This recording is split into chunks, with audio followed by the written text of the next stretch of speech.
لیکن آپ کے جو دوسرے مسائل ہیں, جو آپ کا بیلنس آف پیمنٹس کرائسس ہے فار ایگزامپل, وہ تو تبھی جو ہے وہ سالو ہوگا جب آپ انویسٹمنٹ لائیں گے ایکسپورٹ اورینٹیڈ انڈسٹریز کے اندر. تو یہ دونوں سائڈ سے پرابلم ہے. چائنیز سپلائی میں بھی پرابلم ہوا ہے, انویسٹمنٹ ہیزنٹ بین فورتھ کمنگ, اگین اس کے بھی بہت سارے وجوہات ہیں. ہماری security situation is part of it. There is a reticence from the Chinese to relocate to Pakistan. اس میں سیاسی حالات بھی ہیں, the uncertainty that you have politically, اور ڈیمانڈ سائڈ جس طرح میں نے کہا, ڈیمانڈ سائڈ پہ بھی بہت سارے جو ہے مسائل ہیں. طیب ایک چیز جس طرح سے آپ ذکر کر رہے ہیں کہ اسٹرکچرل ایشوز ہیں پاکستان میں, اکنامک خاص طور پہ سپلائی والی سائڈ پہ جو ایشوز ہیں, لیکن ایک جنرل پرسیپشن یہ ہے کہ کچھ ٹھنڈا نہیں ہو گیا یہ پروجیکٹ اس طرح جس طرح سے ایک بہت ہائپ کے ساتھ شروع ہوا, اور اب خاص طور پہ ہم جب دیکھ رہے ہیں کہ دوسرے ممالک کے ساتھ جو بیلٹ اینڈ روڈ انیشیٹو میں چائنا کے پارٹنرز بن سکتے ہیں, وہاں ہم زیادہ ایگریسو سٹانس دیکھ رہے ہیں. پاکستان جس طرح سے کلیم ہمیشہ سے کرتا ہے, اس طرح کے کلیمز کہیں مٹیریلائز ہوتے نظر نہیں آتے. آپ نے ان کا ذکر تو کر دیا, لیکن یہ جو ایک پرسپیکٹو اس لحاظ سے اگر ہم اس کو دیکھنا چاہیں, جو ایک پرسیپشن ہے کچھ ٹھنڈا ہو گیا پروجیکٹ. جی بالکل, I think your perception is right. اور اس میں وہی جس طرح میں نے آپ کو گزارش کی کہ آپ نے جو لو ہینگنگ فروٹ تھے وہ تو آپ نے جو ہے وہ you work on them, right. So آپ نے بجلی کا آپ کا مسئلہ تھا, بجلی پہ there was an elite consensus in Pakistan کہ اچھا یار بجلی کا جو ہے وہ ہم نے مسئلہ حل کرنا ہے. تو آپ نے جو ہے وہ over the last 5 years P M L N کی حکومت جو پچھلی تھی 2013 سے 2018 میں, اس میں آپ نے اس کے اوپر بہت خاطر خواہ جو ہے وہ کام دیکھا, اس کے اوپر بہت زیادہ جو ہے وہ توجہ دی گئی, اس کو ڈیل کیا گیا. کچھ خان صاحب کی حکومت میں سلو ڈاؤن ہوا انیشلی بہت زیادہ, پھر اس کے بعد جو ہے وی سو سم ڈیلز ڈیمز کی, but again that's only the power sector.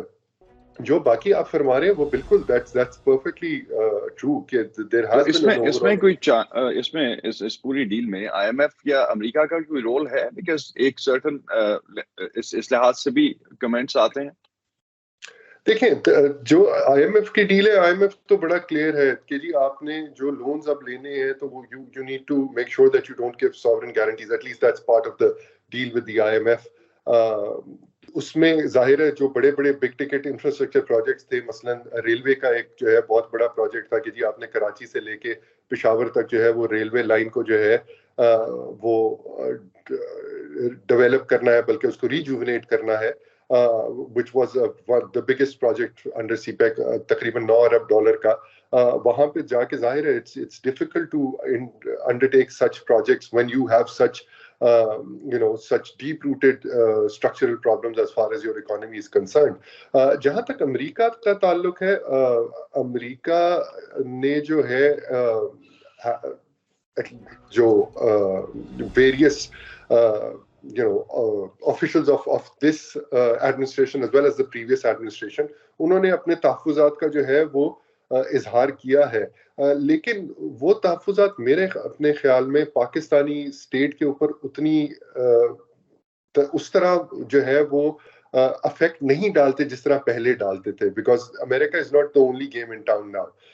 So it has importance, of course. America is still the superpower in the world. But in terms of the economic implications for countries like Pakistan, that sort of pressure is not the same as it was, a decade or so earlier. اگر آپ اس کو dim down کر سکیں میری audience کے لیے کہ اس کو بھی سمجھ آئے کہ ہم کیا بات کر رہے ہیں, کہ امریکہ کا آپ کہہ رہے ہیں کہ اتنا ایک کردار نہیں رہا پاکستان میں یا پاکستان کی سیاست میں یا اس پورے خطے میں جتنا اس سے پہلے ہو سکتا تھا, اور چائنا جو ہے وہ شاید, اور پاکستان شاید اتنی ان کی مرضی نہیں مان رہا. آپ یہی کہنا چاہ رہے ہیں اسی کانٹیکسٹ میں؟ جی بیسیکلی اس کے بھی دو پہلو ہیں سر. ایک ہے آئی ایم ایف میں سب سے زیادہ جو ہے کردار ابھی بھی امریکہ کا ہے. سو اس حساب سے آئی ایم ایف کا پیسہ ایکسس کرنے کے لیے ضروری ہے کہ امریکہ کے ساتھ آپ کے تعلقات جو ہے وہ اچھے ہوں. So that's one aspect of it. دوسرا جو ہے وہ امریکہ, چین اور پاکستان, یہ اگر ہم ٹرائیکا کے طور کے اوپر اس کو دیکھیں تو America is still important, America still extremely important as far as Pakistan is concerned. لیکن امریکہ کی جو as a source of capital, for example اگر ہم اس کے فارن ڈائریکٹ انویسٹمنٹ کی فگرز دیکھیں تو 2002 سے لے کے 2012 تک امریکہ سب سے بڑا انویسٹر تھا پاکستان میں. Since